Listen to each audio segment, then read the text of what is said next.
In 1980, a student could pay for a full year of public college with a summer job, not a special one. A few weeks of ordinary work at the lowest legal wage covered the tuition. Today, that same year of tuition would take almost a full year of full-time work at that same wage. The number on the tuition bill has grown about 30 times over since then. The question worth answering is not how large that number got. It is why the bill landed where it did, and who quietly stopped paying their share of it. Start with the raw figure. Average tuition and fees at a public four-year college for a student from that state ran around $800 in the 1980 school year. This year it sits close to $12,000, 30 times higher in plain dollars. That sounds enormous. And part of it is simply the passage of time. The price of almost everything else grew over those decades too. General prices rose about 8 times over. Set the tuition increase against that, and the real rise, after stripping out the wider climb in prices, comes to a bit more than 3 times. So tuition did climb faster than the world around it. But 3 times is a very different story from 30 times. And the sharper way to feel that increase is not in dollars at all. It is in hours of work. A price only means something next to what a person earns. In 1980, the lowest federal minimum wage was $3.10 an hour. Covering that $800 tuition bill took roughly 260 hours of work. 6 weeks of a summer, and the year was paid for. A teenager with a seasonal job could manage it alone. The minimum wage today is $7.25 an hour. Covering this year's tuition at the same kind of college takes more than 1,600 hours. That is not a summer. That is close to a full year of full-time work at that wage for a single year of school. The bill pulled away from the bottom of the pay scale, and it never looked back. It was not always heading this way. Through the 1970s, tuition at public colleges actually drifted down in real terms. The long climb only began in the early 1980s, and once it started, it ran for almost 40 years with no serious pause. Something changed at the turn of that decade, and it was not the cost of standing in front of a classroom. Which raises the real question, not whether college became more expensive. It plainly did. The question is what actually pushed the number up? And the answer most people reach for first is the wrong one. The easy story is that a college simply costs 3 times as much to run as it used to. Grander buildings, more staff, fancier everything, and the price follows. That story is not entirely wrong, but it is mostly wrong, and the numbers show why. Add up everything spent to educate one student at a public university in a single year, not the sticker price. The actual total from every source. That figure did rise, but only by about 45% in real terms since 1980. Teaching a student got somewhat more expensive. It did not triple.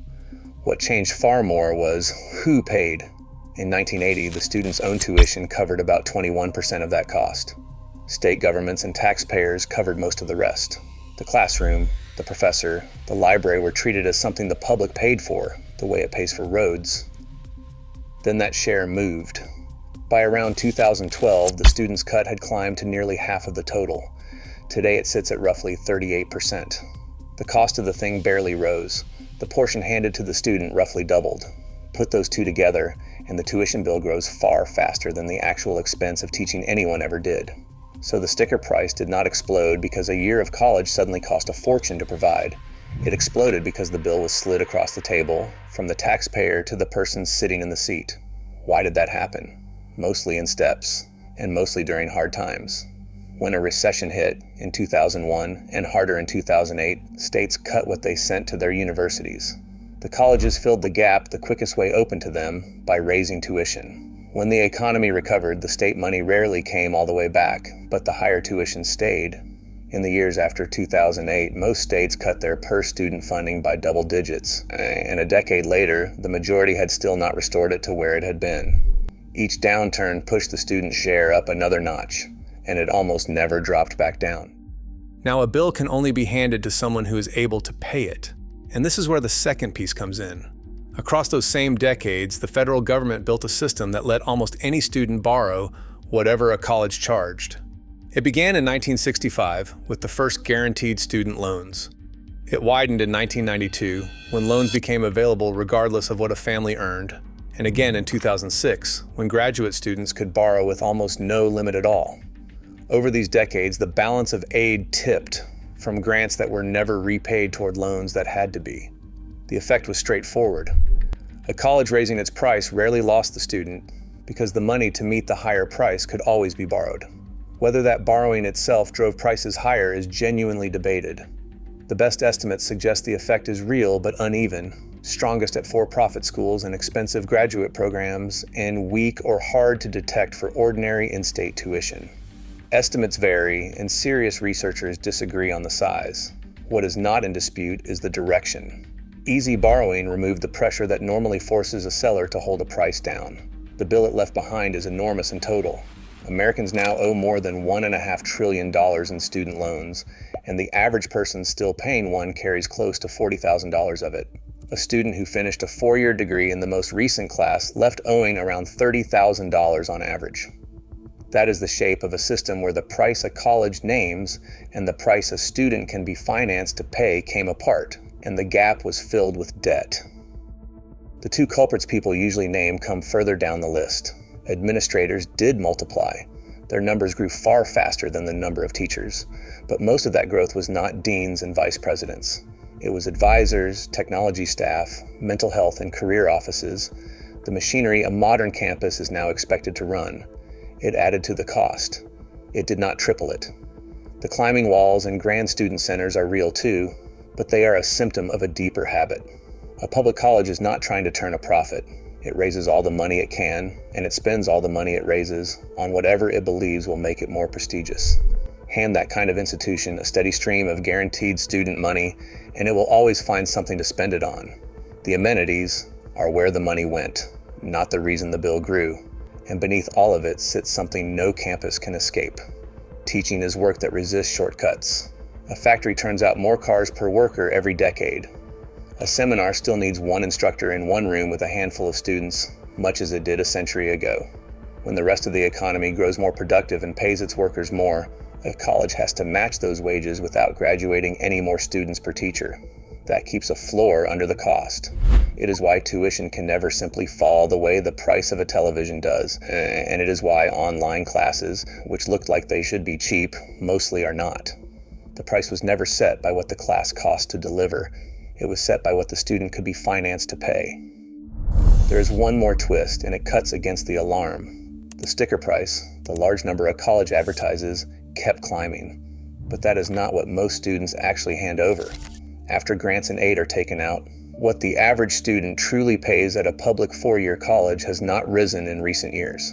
It has fallen. In real terms, it peaked around 2012 and has drifted down since.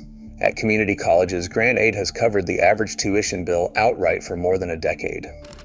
The advertised price and the paid price came apart, and the space between them grew wide. Both things are true at once. The number on the brochure kept rising, and the number leaving the average student's account did not. The sticker price still does harm, though. It is the figure that frightens off the students least able to decode the discount, the ones who see a huge number and simply never apply. And the thing that number buys is still worth having. A worker with a 4-year degree earns, on average, about 80% more than one with only a high school diploma, a gap that has held near its widest on record. The real danger was never the degree. It was the debt taken on by the students who borrowed heavily and then never finished, who kept the bill and walked away without the thing it was supposed to buy. Step back, and the college bill starts to look like a pattern rather than a scandal. The price of a thing usually tracks what it costs to make. Tuition stopped doing that. It came loose from the cost of teaching and floated upward instead on two currents: a bill steadily handed from the public to the individual, and a lending system that made sure the individual could always be charged a little more. That same combination appears wherever a society decides something is too important to go without. Healthcare follows a version of it. So does housing in the places people most want to live. When a person believes they have no real choice but to buy, and a way is always found to finance the purchase, the price loses its natural ceiling. It stops answering to what the thing costs, and starts answering to how much the buyer can be made to bear. The rest of the wealthy world made a different choice with this exact product. Germany charges a few hundred euros a semester and treats the rest as a public duty. Switzerland runs world-class universities for around 700 francs a term. Denmark not only charges its students nothing, it pays them a monthly grant to attend. The teaching in those countries is no cheaper to provide. The bill is simply sent to a different address. The difference is not the classroom. It is a decision about who the bill belongs to, a public cost like a road, or a private purchase like a car. The summer job did not get weaker. A teenager can still work the same weeks for the same kind of wage. What changed is the thing that summer was meant to buy. Its price was cut loose from its cost, passed from the public to the student, and financed all the way up. The work stayed the same size. The bill did not.